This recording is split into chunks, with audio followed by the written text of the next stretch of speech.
로마서 12장 1절로 2절. 우리 5월달은 가정의 날 특별 말씀을 전해주고 있습니다. 같이 읽겠습니다. 12장 1절 2절 있습니다. 그러므로 형제들아 내가 하나님의 모든 자비하심으로 너희를 권하노니 너희 몸을 하나님이 기뻐하시는 거룩한 산제물로 드리라. 이는 너희가 드릴 영적 예배니라. 너희는 이 세대를 본받지 말고 오직 마음을 새롭게 함으로 변화를 받아 하나님의 선하시고 기뻐하시고 온전한 뜻이 무엇인지 분별하도록 하라. 아멘. 할렐루야. 좋으신 하나님 감사합니다. 복된 날, 거룩한 날 주일을 우리에게 허락하셨습니다. 오늘도 말씀 들으려고 합니다. 주여 우리 귀를 열어서 생명의 말씀이 온전히 들려지게 하옵소서. 예수님의 이름으로 기도합니다. 아멘. 지금 우리는요, 한 번도 살아가지 못한 시대를 살아가고 있습니다. 여러분 본문에 보면은요, 이 그림을 한번 보세요. 칼라는 50년 전 사진입니다. 흑백은 100년 전 사람의 사진입니다.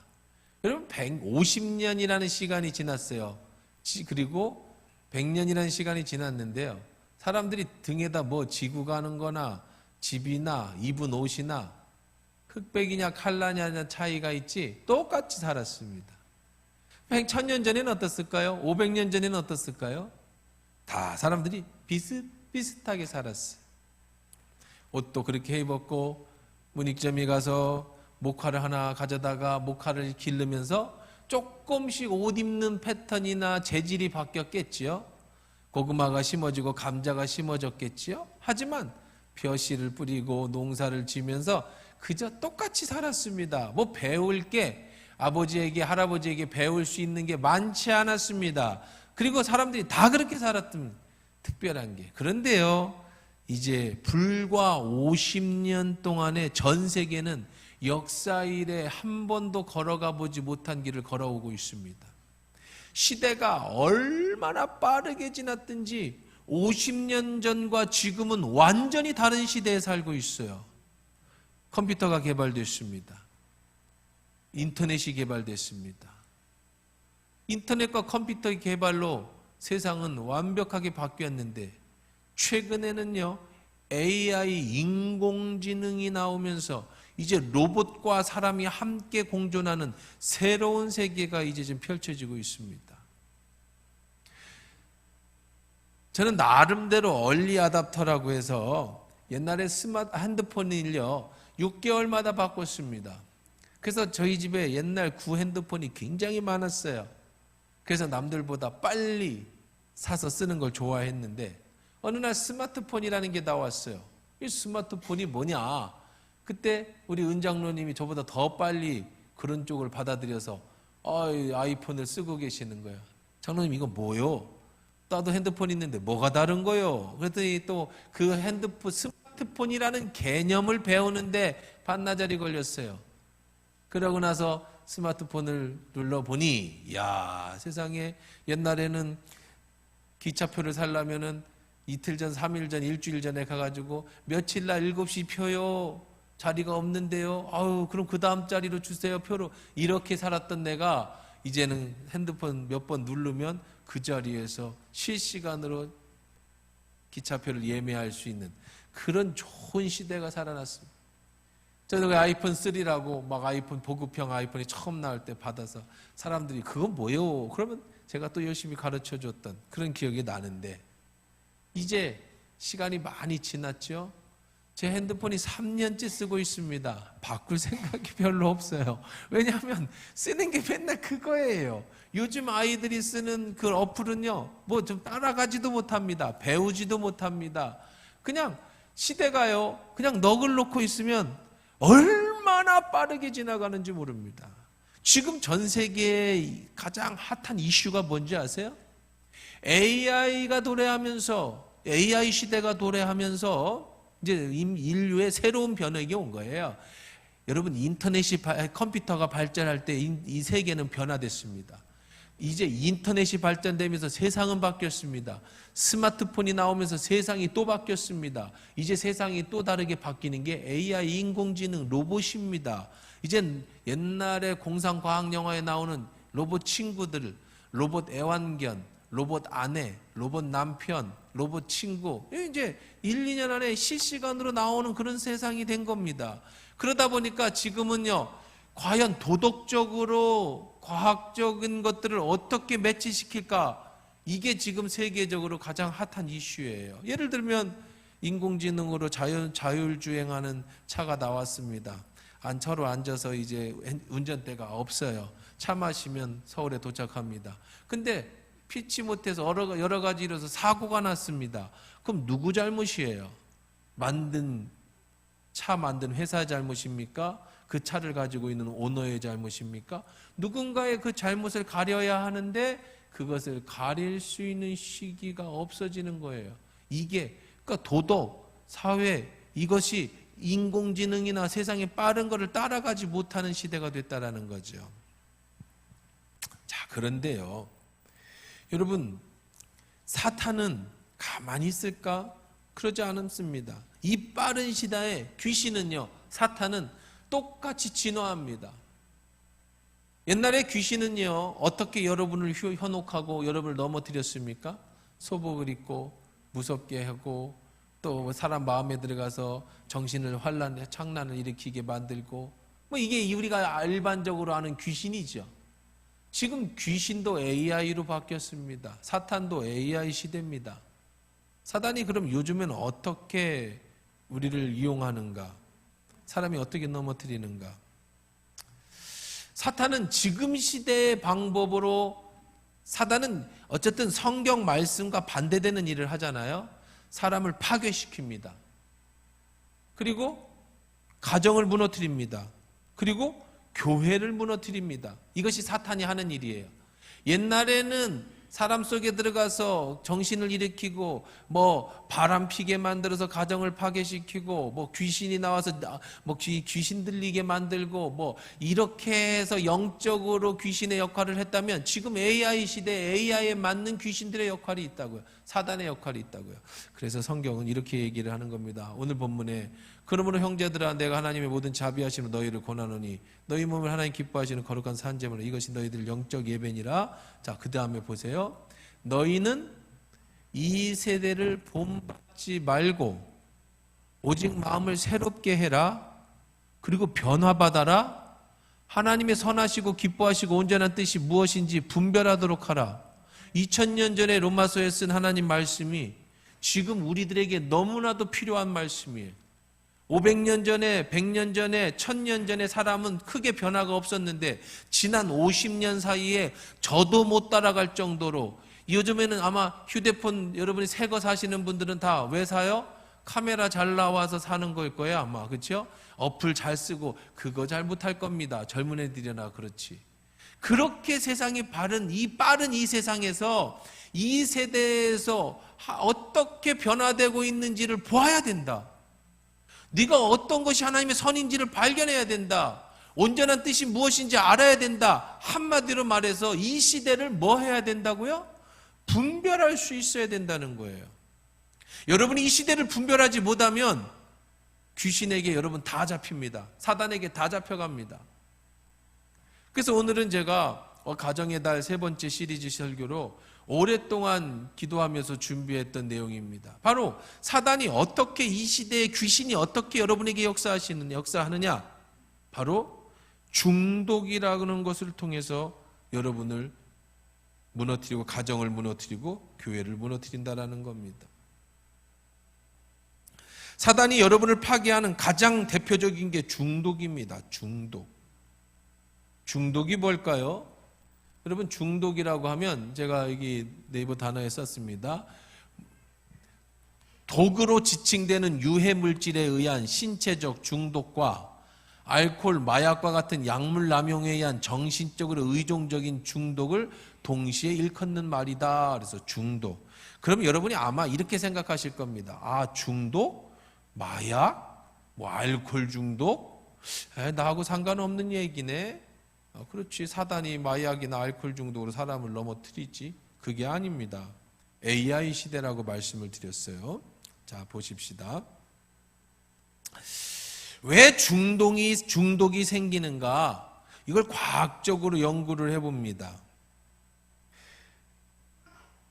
어떤 나쁜 물질이 내 몸에 들어왔어요. 혹은 어떤 나쁜 행동을 내가 했을 때 내 뇌에서는요, 이 뇌에서는요, 어떤 신경 호르몬이 나옵니다.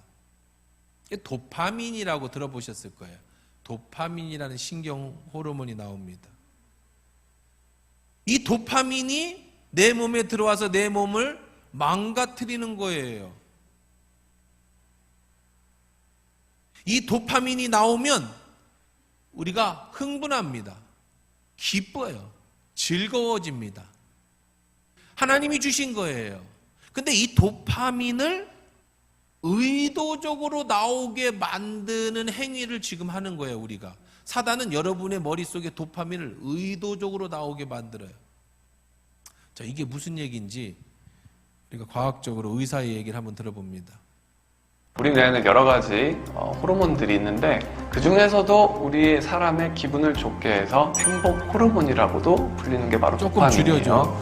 뭔가 시험에 합격하거나 로또 복권에 당첨됐을 때 쾌락이 확 느껴지잖아요. 이게 바로 도파민의 작용이거든요. 즐거움과 행복 느끼게 해주는 아주 정상적인 호르몬이란 말이죠. 새로운 일들을 시작할 때 가슴이 벅차오르는 느낌도 있잖아요. 내가 엄청나게 대단한 존재가 된 느낌, 이런 느낌을 받는 것도 어쩌면 도파민이라는 호르몬의 어떤 작용의 결과물인데요. 도파민은 뇌의 정신 과정의 필수적인 생활 물질이지만 양이 너무 지나치게 많거나 너무 지나치게 적으면은 우리는 비정상적인 상태로 생활하게 됩니다. 조현병 환자의 뇌에서도 도파민이 과다하게 많아져 있는 상태다라고 생각을 하는데요. 알코올이라든지 쇼핑을 중독적으로 하는 사람들, 도파민의 작용 때문에 증상들이 나타나는 것이라고 보면 되겠습니다. 즐거움을 주는 활동을 계속 수행하면서 도파민이 머릿속에서 조금씩 분비가 되는데 즐거움을 주는 행복에 반복적으로 추구를 하게 될 경우에는 도파민 분비량이 점점 줄어들게 됩니다. 그래서 처음에 느꼈던 쾌락을 느끼기 위해서 더 시간을 투자하게 되고 그 행동을 계속 하게 되는 거, 이게 바로 중독이거든요.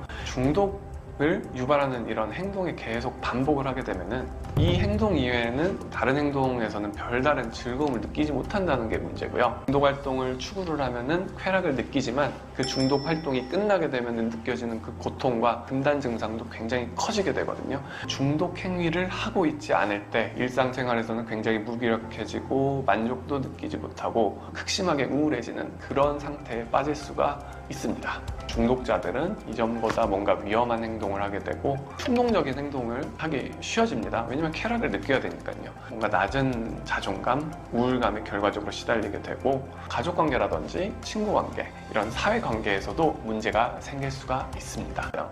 보드 타고 이렇게 막 100km 넘게 브레이크도 안 달려있는데 그렇게 타고 다니는 것도요, 처음에는 안전하게 시작을 했다가 점점 강도가 세지는 거예요. 그런 어떤 행동을 하지 않으면 허전하고 삶이 뭔가 재미가 없고 그런 상태가 돼버리는 거죠. 즉각적인 보상에 사람들이 너무나도 익숙해져 있고 그 추구하려고 하는 경향이 점점 더 악화되고 있는 것 같아요. 이 스마트폰 사용이 사람들을 좀 중독에 몰아넣고 있는 것 같거든요. 짧은 형태의 어떤 정보들이 너무나도 과도하게 지금 우리에게 노출이 되고 있기 때문에 현 시대에 사는 사람으로서 저는 이게 굉장히 위험한 상황이라고 보는데 언제쯤 진정한 위험으로 우리 사회에서 인식을 할지는 잘 모르겠습니다. 정신과 의사들이나 이런 사람들이 굉장히 위험하다라고 얘기를 합니다. 근데 사회적으로 아직 이게 잘 모르고 있는 게 문제인 거예요. 이미 정신과 의사들은 대부분 다 인식하고 있는 문제죠. 아마 학교 선생님들도 다 인식하는 문제입니다. 그게 뭐냐면 도파민이라는 이건 행복 호르몬이에요.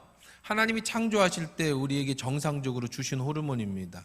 근데 이걸 인위적으로 만들어내는 거야. 자극적으로 만들어내는 겁니다. 우리 스스로 만드는 거죠. 자, 예를 들면 왜 알코올 중독이 걸리냐면 술을 마십니다. 술을 마시면 내 뇌에서 도파민이 발생합니다. 기분이 좋아집니다. 그럼 계속해서 좋은 기분을 만들고 싶어 술을 마시는 겁니다. 자, 쇼핑 중독이 있습니다. 쇼핑을 하면 기분이 좋습니다. 아, 너무 즐거워. 돈을 쓰면 즐거워요. 그러니까 계속해서 쇼핑을 하게끔 내 뇌가 자극을 주는 거예요. 내가 원하는 겁니다. 이게 쇼핑 중독이 됩니다. 컴퓨터 게임도 마찬가지죠. 도파민을 계속 만들어내는 겁니다. 물론 이 중독이라고 할 때 아까 정의를 내릴 때 이 마약 중독은 굉장히 위험하죠. 마약 같은 건 한 방에 도파민을 쫙 분비시키니까 사람들은 그 마약에 빠지게 되는 거죠. 이걸 환산한 표로 한번 살펴보면은요, 쥐 실험인데 쥐에게 쪼꼬릇을 먹였을 때 뇌의 도파민이, 그러니까 이 도파민이 0이 아니라 도파민은 나와요, 늘 우리 몸에. 그런데 이것을 그냥 0이라고 기준으로 봤을 때 초콜릿을 주었을 때 이 뇌에서 도파민의 호르몬이 50% 증가한답니다. 초콜릿을 먹으면 기분이 좋아지잖아요.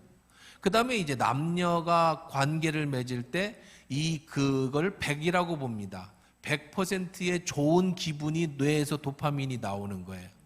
그 다음에 참 이것이 굉장히 중요한데요. 담배를 필 때 이 니코틴이요, 우리의 뇌의 도파민을 150% 많이 나오게 만든답니다. 그러니까 왜 우리가 담배를 못 끊느냐? 이 니코틴 중독인데 다른 말로 말하면 도파민 중독인 겁니다. 그 다음에 이제 이런 마약이라고 하는 것이 이제 코카인, 이 코카인 계통, 이렇게 코카인이라는 거 있죠, 흡입하는 이 코카인 계통이 약 한 220%. 그 다음에 이제 합성 이 마약인 암베타민 종류가 기본보다 1000배의 도파민을 발생하는데요. 요즘 이거를 조사한 이후에 나타난 이거보다 더 심각한 것이 있죠. 그게 뭐냐면 여러분들 한 번은 요즘 뭐 가끔 뉴스에서도 볼 수 있었던 것입니다. 그게 뭐예요? 요즘에 많이 한다는 뭐예요? 이게 펜타닐이라는 건데, 펜타닐. 이 펜타닐이 뭐냐면 암 환자들 마지막에 고통을 없애기 위해서 패치 붙일 때에 그 패치가 펜타닐입니다. 아주 적은 양입니다. 어느 정도가 치사량이냐면 연필을 잘 깎아가지고 콕 찍어서 올리는 그 양이 치사량입니다.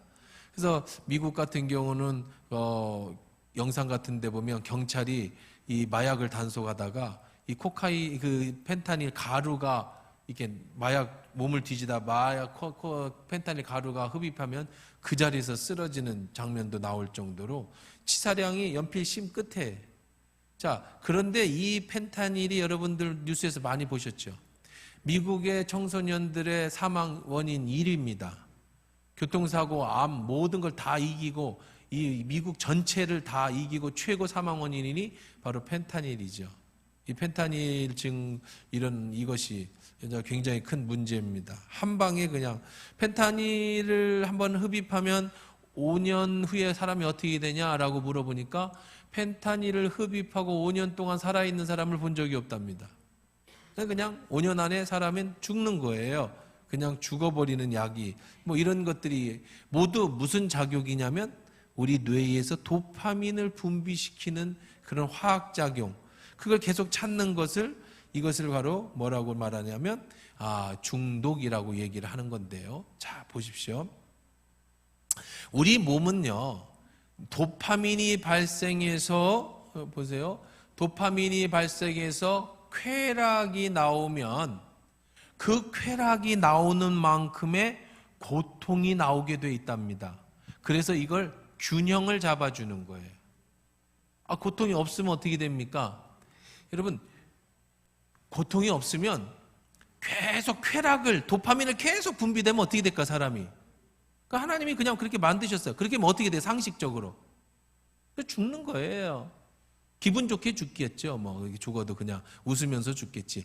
쾌락이 계속 나오면 그 사람은 죽습니다. 그래서 우리 몸에 자동으로 우리 몸에는 이런 저울이 있는데 이 쾌락이 계속 나오면 사람이 죽지 못하도록 그만큼의 고통을 보내주어요. 신호를 줍니다, 우리 몸에. 그래서 더 이상 그 쾌락을 느끼지 못하게 막도록 해주죠. 그래서 쾌락과 고통이 서로 수평관계를 유지하게끔 하나님이 우리의 뇌를 그렇게 만드셨어요. 쾌락이 많아지면 그만큼 후에는 고통이 똑같이 와서 수평을 맞춘다는 겁니다. 여러분, 이게 사진이 무슨 사진이냐면 한국에도 컴퓨터 게임을 하다가 죽은 사람이 참 많아요. 뉴스에 많이 나옵니다. 청소년들이. 여러분, 무슨 게임하다 죽어? 많이 죽습니다. 근데 이게 중국 사진인데요. 위에 애가 컴퓨터를 하다 도파민이 계속 나왔겠죠? 근데 곧 쾌락이 이게 마비가 됐어요. 그래서 이 상태로 신기하게 이 상태로 죽었어요. 그래서 밑에서 이 아이를 이제 병원으로 이송하고 이제 죽었으니까 끌고 가는데 그대로 굳어서 죽은 사진이 나온 겁니다. 이게 도파민이 계속 발생하면 사람이 결국은 이렇게 죽는다라는 것을 보여주는 거예요. 반대로 몸이 계속 괴롭잖아요. 그러면 하나님이 도파민을 내줍니다. 왜요? 죽지 말라고. 그게 어떤 역할이냐면 그런 걸 예를 들면은요, 운동선수 있죠. 마라톤 선수 혹은 이런 역기나 드는 그 헬스 트레이너, 헬스를 좋아하는 사람들, 이런 사람들이 헬스를 계속 하잖아요. 마라톤을 계속 뛰죠. 그러면 어느 한계에 이르면 죽을 것 같은 고통을 느낍니다. 그런데요, 죽지 말라고 뇌가 도파민을 분출해줘요. 그때 그 희열, 죽기 일보 직전에 그 희열, 그게 도파민이 딱 나오는 겁니다. 그래서 운동 중독이 걸리는 거예요. 마라톤 선수가 그렇게 힘든데 무릎 다 나갔는데 왜 또 뛰냐? 헬스 선수가 뭐 인근 인대 다 나가고 왜 몸에도 나쁜데 그렇게 막 죽으라고 운동하냐? 고통이 어느 정도 시점이 딱 되면 그 다음에 도파민을 쫙 뇌에서 뿌려주는데 그래야 사는 거예요. 아니 그럼 죽으니까 그 희열 때문에 그걸 못 끊는 겁니다. 그러니까 이 도파민이라는 것이 계속 분출하면 고통이 오고 고통이 계속되면 도파민이 나와서 사람을 살게끔 해주는 것이 이 밸런스, 저울이 우리 뇌를 움직여주는 거죠. 사진을 한번 보십시오. 자, 여러분이 초콜릿이나 아까 얘기한 것처럼 먹어서 기분이 좋아요. 소셜미디어, 틱톡, 뭐 여러분들 뭐 이렇게 하는 뭐 유튜브 쇼츠 아니면 유튜브를 계속 봅니다. 저도요. 유튜브 쇼츠를 막 잡으면 1시간도 그냥 넘어가요. 10분, 5분 된 것 같은데 1시간 될 때 그런 경험이 있습니다. 여러분, 이렇게 뭔가를 내가 생각 없이, 아무 생각 없이, 지난번에 전두엽, 후두엽 얘기를 했죠. 우리의 모든 사고는 이 전두엽에서 발생을 해야 되는데 이 도파민이나 이거 후두엽에서 나옵니다. 아무 생각 없이 쇼츠를 보고 아무 생각 없이 여러분들이 이런 것을 초콜릿을 먹거나 아니면은 게임을 하거나 포르노, 이런 중독, 인터넷에서 나오는 포르노를 보거나 아니면 쇼핑에서 홈쇼핑을 그냥 계속 보고 있거나 아니면 쇼핑을 하거나 하는 이런 것을 할 때 이 뇌에서 쾌락이 나옵니다. 쾌락이 나오면 아까 얘기한 것처럼 계속 이렇게 있을 수는 없겠죠. 그럼 사람이 죽습니다. 그러면 그거에 반대가 되는 뭐가 있어야 되는 거예요? 고통이 있어야 되는 겁니다. 그래서 고통이라는 것이 우리 몸에 잠식해옵니다. 이걸 조정 메커니즘이라고 얘기합니다. 셀프 레귤레이션 메커니즘이에요. 내 몸이, 내 뇌가 하나님이 그렇게 만드셨어요. 초콜릿 뭐 이런 것들로 내가 중독이 되면 이 흥분 상태를 그것이 지나면 고통이 몰려와서 무엇이 됐든 간에 나를 수평으로 맞춰주는 거예요. 그래야 사람이 안 죽고 삽니다. 그런데요, 쾌락이 내려와서 고통이 와서 수평을 맞추는 게 아니고 어떻게 맞추냐면 이렇게 맞춥니다. 내가 가졌던 쾌락보다 2배 많은 고통이 나에게 찾아오는 겁니다. 이게 저울의 역할이에요. 고통이. 자, 그러면 여기서 중독이 생기는 거예요. 지금 올라갔습니다. 고통이 더 심하다는 얘기예요. 그럼 이 심한 고통을 이기기 위해서 다시 어떻게 해야 돼요? 또 쾌락을 찾아야겠죠. 이 시소가 반복되어지는 거예요. 이걸 갖다가 중독이라고 하는 겁니다. 그러니까 쾌락과 고통은 쌍둥이예요. 쾌락과 고통이 신경 적응인데 뉴트럴 에피션이에요. 이게 뉴트럴 어답션이죠. 쾌락이 올라가면 내려가면 고통이 올라가고, 그 쾌락이 끝나면 더 큰 고통이 내려오고, 이 더 큰 고통이 오면 다시 쾌락을 찾기 위해서 또 쾌락을 따지는데, 이게 이렇게 하면서 사람이 안 죽고 맞춰가는 겁니다. 근데 더 큰 문제가 있습니다.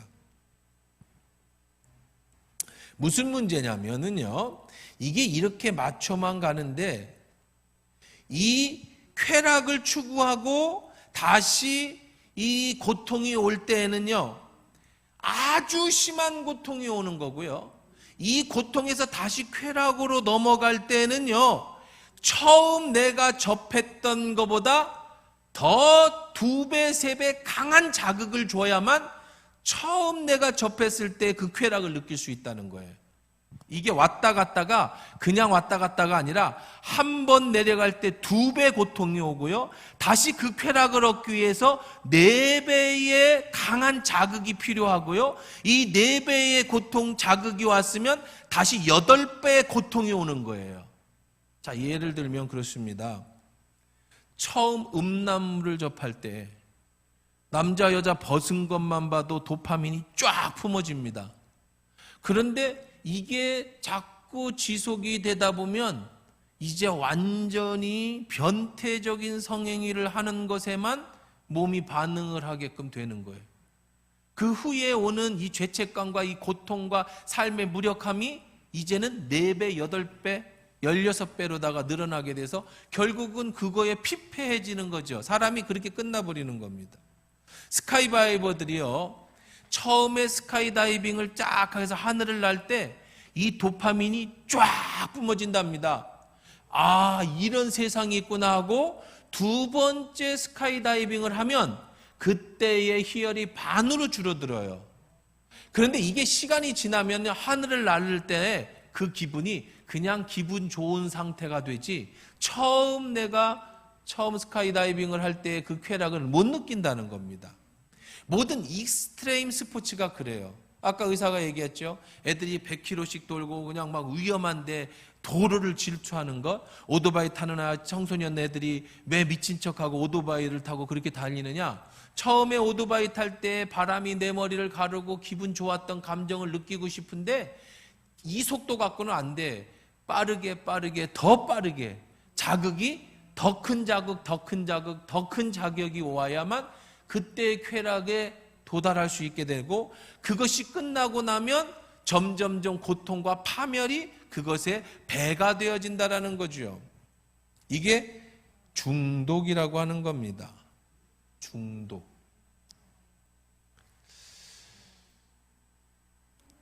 하나님은 우리에게 이렇게 만드셨어요.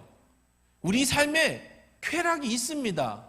여러분이 1년에 한 번, 2번 여행을 가면 기분이 좋습니다.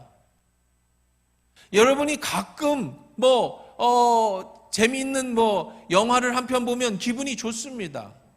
여러분이 가끔 쇼핑을 하면 기분이 좋아집니다. 여러분이 가끔 초콜릿이나 과자를 먹고 맛있는 음식을 먹으면 내 기분이 좋아집니다. 그건 하나님이 주신 선물이에요. 그건 단순한 쾌락입니다. 그건 고통이 별로 따르지 않아요. 크게. 단순한 평안한 상태에서 이 쾌락과 고통이 우리 그냥 보통 평범한 일상 속에서 이렇게 왔다 갔다 하는 거죠. 그런데 여러분이 어느 순간인가 강한 자극을 원할 때 인터넷에 쇼츠를 보거나 유튜브를 보고 게임을 하는 것, 오늘 머리가 아프고 힘드니까 30분, 1시간 게임을 하고 인터넷을 봤다? 그건 큰 문제가 되지 않습니다. 그런데 이것이 자꾸 자극을, 더 강한 자극을 주기 시작하면, 드라마 중독도 마찬가지예요. TV 중독도 마찬가지입니다. 더 자극적이고 더 재밌는 내용을 자꾸 찾아가게 되면 그것이 나로 하여금 더 강력한 것을 쫓아가게 만들고 그와 함께 잃어버리는 이 쾌락에 대항하는 고통이 오게 되고, 이 시소가 왔다 갔다 하다 보면 어느 순간에 내가 완전한 중독자가 되어져 버릴 수 있다는 사실. 요즘의 귀신은 이렇게 사람을 넘어뜨리고, 요즘 귀신은 이렇게 가정을 파괴시키고, 이렇게 귀신은 교회를 무너뜨리는 거예요. 여러분이 이 자리에 앉아 있는데 저는 모릅니다. 여러분이 지금 무엇에 중독되어져 있는지. 아니면 무엇이 위험한지 우리는 몰라요. 그러나 여러분이 오늘 이 말씀을 들으면서 내 안에 무엇인가 내 의지와 상관없이 내가 계속해서 도파민을 찾아내기 위해서 무엇인가 시간을 계속 보내고 있고 좀 더 자극적인 것을 원하고 있다면 그것이 술일 수도 있습니다. 그것이 담배일 수도 있습니다. 그것이 어떤 음란물일 수도 있습니다. 그것이 어떤 쇼핑물일 수도 있습니다. 그것이 어떤 인터넷 게임일 수도 있습니다. 그것이 어떤 여러분들이 쇼츠나 이런 것일 수도 있고 그 외에 무엇이 됐든 간에 내가 더 쾌락적이고 더 자극적인 것, 나의 시간을 나도 모르게 계속 찾아가는 것이 있다면 이미 여러분은 중독되어져 있다는 거예요. 여러분, 중독의 단계가 있어요. 여러분 보십시오. 첫 번째 단계는 접촉의 단계입니다. 먼저 호기심이 생겨요. 담배 한 대 펴볼까? 여러분, 음란물을 볼 때도 야, 그런 거 있다는데 한번 쳐다볼까? 마약 같은 경우도 지금 태국이나 미국 같은 데는 마약을 합법화시켰대. 마리화나 합법시켰대. 그게 담배보다 중독성이 덜하대. 그러니까 나라에서 합법화시켰지. 한번 해볼까? 무엇이 됐든 간에 첫 번째는 접촉의 단계입니다. 근데 그게 왜 무서우냐면 여기 아까도 얘기한 것처럼 이 접촉이 시간이 점점 짧아지게 되고 더 자극적인 것을 찾게 되는 두 번째 단계인 점령에 나를 점령시켜가는 단계가 되는 거예요. 친구가 젊은 애들 특히 이거 해피벌룬이라고 한번 마셔봐 풍선에다가 그래서 한번 흡입하니까 기분이 알딸딸하고 좋아졌어요. 마리화나 한번 펴봐 별거 아니잖아. 요즘 마약이 얼마나 흔한지 몰라요. 특히 여자들은요 그냥 준답니다. 이런 술집 같은 데 가면 그냥 아주 흔하게 우리 주변에 너무 널려 있대요. 술집 같은 데서 남자들이 그냥 준답니다. 한번 해봐. 기분 좋아지는 거야. 호기심에 한번 해봤는데 기분이 좋았어요. 그러나 별 고통이 없었습니다. 고통이 없는데 그런데 사람들이 얘기합니다. 야, 마약 한번 하면은 이제 못 끊는데 야, 중독되면 큰일 난대. 그래? 절대 하지 말아야지. 이건 나쁜 거니까. 한번 호기심으로 해봤어. 그러다가 6개월 동안 안 했습니다. 잊어버리고 살았습니다. 어느 날 기분이 정말 나쁜 스트레스를 받은 날이 있어요. 그때 6개월 전에 마리화나 했던 생각이 잠깐 나는 거예요. 한번 그때 기분이 좋아졌는데 스트레스나 좀 풀어볼까? 그러면 6개월에, 3개월에, 2개월에, 1개월에 이제 더 이상 그걸로는 자극이 안 오니까 더 큰 자극, 처음 내가 느꼈던 자극을 찾기 위해서 더 센 것을 찾기 시작하는 거예요. 그러면서 내가 점령당하기 시작하는 거죠. 이거는 여러분 어떤 중독이든 의지가 약해서 점령을 당하는 게 아니에요. 인간은 누구나 이 도파민을 한번 딱 분출해버리면 그 다음부터 그 도파민을 계속 추구하고 싶은 본능이 있어요. 누구나 행복해지고 싶은 본능이 있기 때문에 이거는 많이 배웠든 못 배웠든 상관없이 돈이 있든 없든 상관없이 어떤 것이든 점령의 단계가 있습니다. 세 번째 중독의 단계는요, 포로의 단계가 되는 거예요. 포로의 단계가 되면은요, 어떻게 됩니까? 이제는 완전히 그거 없이는 못 살게 됩니다. 그것에 매이면 노임을 당하지 못합니다. 여기에는 완전히 죽음의 구렁텅이, 사단에게 내 영혼이 완전히 팔아버린 겁니다. 이제는 헤어나올 수가 없어요. 마약이 없으면 헤어나올 수. 처음 장난으로 호기심으로 한번 접했던 것이 이 포로의 단계에 대해서. 처음 음란물 그냥 이 성적인 호기심에 시작했던 것이 나중에는 내 영혼을 폐폐하게 만들고 가정을 폐폐 만들고 변태 성욕자로 사람을 만들어버리고 동성연애자로 만들어버리는 거예요. 처음에 호기심이 무엇이든지 간에 담배도 그렇습니다. 술도 그렇습니다. 제가 말씀드리잖아요. 술이라는 것도 여러분 가족끼리 오늘 생일이라서 와인 한 잔, 스테이크 먹으면서 한 잔 마셔서 기분이 좋아. 그게 왜 나쁘겠습니까? 그런데 이게 바로 2단계, 3단계 돼서 그 마셨을 때 기분이 좋아서 잠도 오고 그것을 좋아야 말이 나오고 이렇게 하다 보면 결국은 알코올이 나를 잠식해서 포로로 만들어서 가정을 다 무너뜨리고 삶을 다 깨뜨려버리고 알코올 중독자가 돼서 그 인생이 그거 없이는 사람하고 대화도 못하는 사람으로 만들어버리는 이 포로의 단계가 되어버리는 거예요. 귀신이 소복 입고 여러분 무섭게 하는 게 아니에요. 지금의 영적 귀신은요, 이 AI 시대, 이 과학물과 세상 문명이 발전하는 사이에 여러분이 분별하지 못하면 나도 모르는 사이에 잠깐의 호기심이 여러분의 인생을 파멸로 가지고 가는 게 이 시대라는 겁니다. 재미있는 우화가 하나 있습니다. 개미와 배짱이가 여름 내 배짱이는 노래를 부르고 즐겁게 흥청망청 살았고 개미는 열심히 일을 했습니다. 겨울이 됐습니다. 이제 추운 바람이 불었습니다. 개미는 봄, 여름, 가을에 열심히 일해서 모아온 곡식으로 배부르게 저녁을 먹으며 이 겨울을 지내고 있는데 배짱이는 모아놓은 게 없어서 너무 추웠습니다. 그래서 배짱이가 개미네 집에 가서 문을 두드립니다. 개미야, 개미야, 개미야, 우리의 예정이 있지 않니? 나를 문 밖이라도 그냥 안에 바람만 피할 수 있게 다리만 한 짝 넣어다오. 개미가 얘기합니다. 그래서 내가 얘기했잖아. 여름 내 열심히 일하라고. 넌 노래만 부르더니. 그래 개미야, 내가 내년 여름에는 열심히 일할게. 그래도 살아야 되지 않겠니? 다리만 넣어다오. 그래서 개미가 하도 불쌍해서 문 밖 안에 집 안에 넣어줬다고 합니다. 그랬더니 어느 날 시간이 지나더니 배짱이가 말합니다. 개미야, 개미야, 너무너무 추워. 야, 아랫목이라도 좋으니 나를 방에 좀 넣어주면 안 되겠니? 개미가 너무 불쌍한 모습 보이길래 그래, 안에 들어와라. 그래서 이제 아랫목에 자리를 하나 펴줬답니다.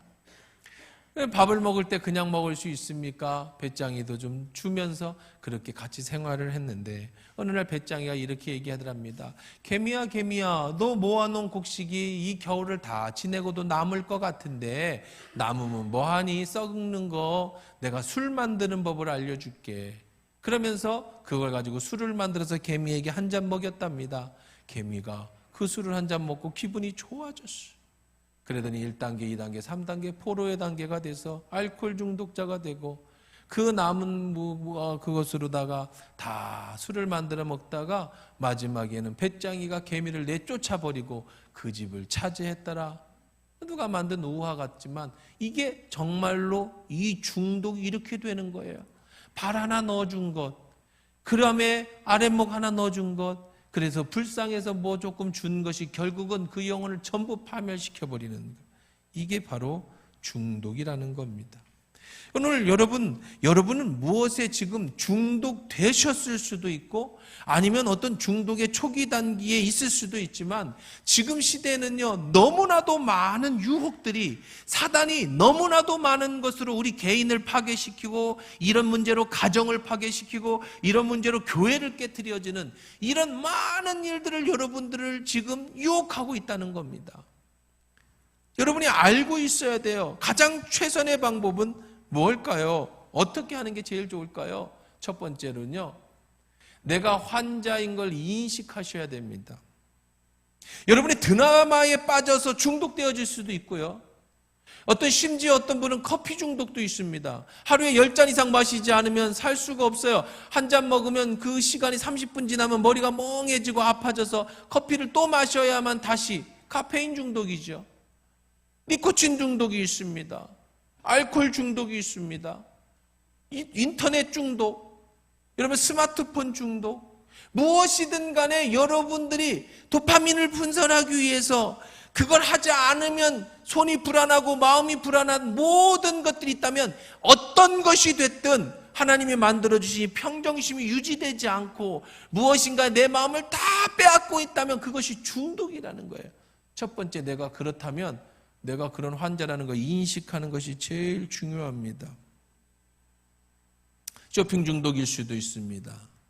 사단이 지금 나를 그렇게 넘어뜨려 분별해야 됩니다. 그리고 결단하셔야 됩니다.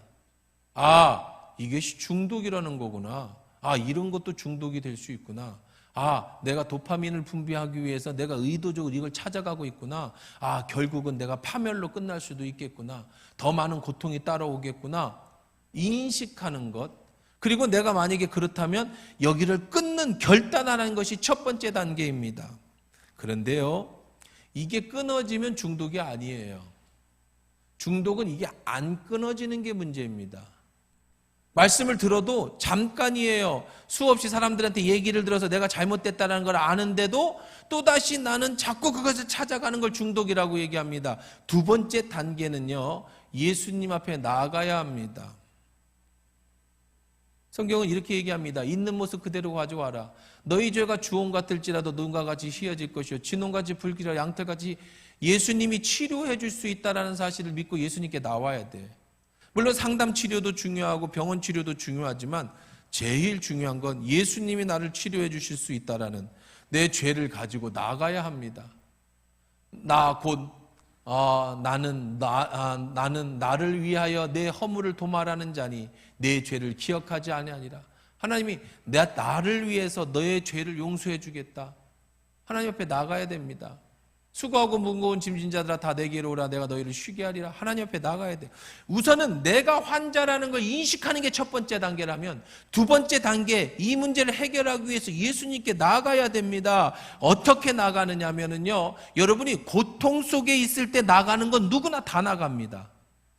고통 가운데 있을 때 하나님은 누구나 다 찾아요. 언제 나가야 되냐면 도파민이 분비되고 내가 쾌락 속에 있을 때 하나님 앞에 나가야 됩니다.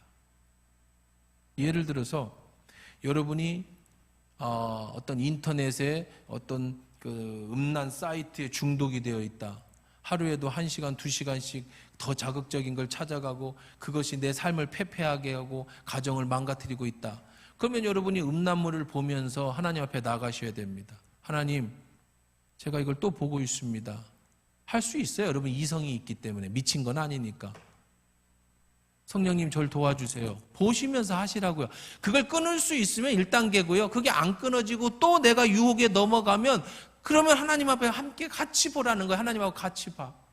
담배 끊는 법도 알려드릴까요? 담배를 피면서 성령님, 담배가 너무 맛있어서 끊고 싶습니다. 성령님 이거 나가 어떻게 하죠? 성령님하고 맞담배를 피라는 거예요. 그럼 또 이렇게 목사님 이거 신성모독 아닙니까? 그러면 여러분이 죄질 때 성령님은 뒷방에 계십니까? 안 계셔요? 성령님 저 담배 한 대 피게 저 옆방에 가 계셔요. 성령님 제가 음란물 볼 동안에 여기 나오시면 안 돼요. 문 열시면 큰일 납니다. 그리고 다 끝났어요. 성령님 이제 오셔요. 그럽니까? 성령님은 말할 수 없는 탄식으로 여러분이 죄 짓는 그 가운데서 여러분 가운데 함께 계셔요. 뭐 하고 계신다고요? 탄식하며 계시죠. 성령님을 여러분 의지하라는 겁니다. 내 의지로 끊을 수 없으니 성령님 도와주세요. 그렇게 되면 어떻게 되느냐? 여러분 점점점 멀어지게 돼요. 어떻게 성령님하고 계속 그렇게 살 수는 없잖아요. 이것이 두 번째 단계, 있는 그 모습 그대로 주님 앞에 나와라. 세 번째입니다. 세 번째는 예배자로 나아가는 겁니다. 결정적으로 여러분의 중독을 끊고 모든 사단의 권세로부터 이기는 가장 확실한 방법은 같이 읽어봅니다. 시작. 그러므로 형제들아 내가 하나님의 모든 자비하심으로 너희를 권하노니 너희 몸을 하나님이 기뻐하시는 거룩한 산 제물로 드리라. 이는 너희가 드릴 영적 예배자로 나아가는 거예요. 내 몸을 거룩하게 하나님 앞에 드리라고 했잖아요. 중독에서 끊고 싶고 세상에서 더러운 것으로부터 벗어나고 싶으시다면 자꾸 예배에 참석하십시오. 새벽 예배, 수요 예배, 금요 예배, 주일 예배, 어떤 예배든 집에서도 예배를 드리시든 자꾸 주님께 나가셔야 됩니다. 그래야 끊어져요.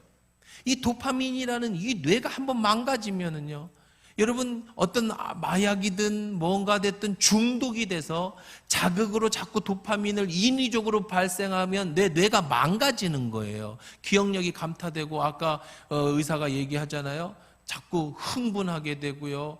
뭐 못하게 되면은 막 도박 중독자들은 그렇죠. 돈 못하게 하면은 막 흥분해. 고통이 오면 손가락을 자릅니다. 그리고 나중에 옛날 얘기하잖아요. 발가락으로 화투치고 있다고. 그렇게 되는 거예요. 그럴 때에 여러분 이것을 이기는 방법은 혼자 있으면 안 돼요. 혼자 있으면 자꾸 그렇게 되거든요. 예배자로 나오는 겁니다. 자꾸 밝은 곳으로 나오셔야 돼요. 내 몸을 거룩한 산제사로 드려야 됩니다. 이게 여러분을 살리는 길이고요. 이게 여러분의 가정을 지키는 길이고, 이것이 교회를 지키고 사회를 지키는 문제. 이제 여러분, 이런 마약의 문제라든지 이런 중독의 문제가 미국에서만이 아니라 이제 현재 한국에서 정말 급속도로 퍼지는 사회적인 문제입니다. 우리 교회가, 그리고 여러분이 이걸 먼저 아셔야 합니다.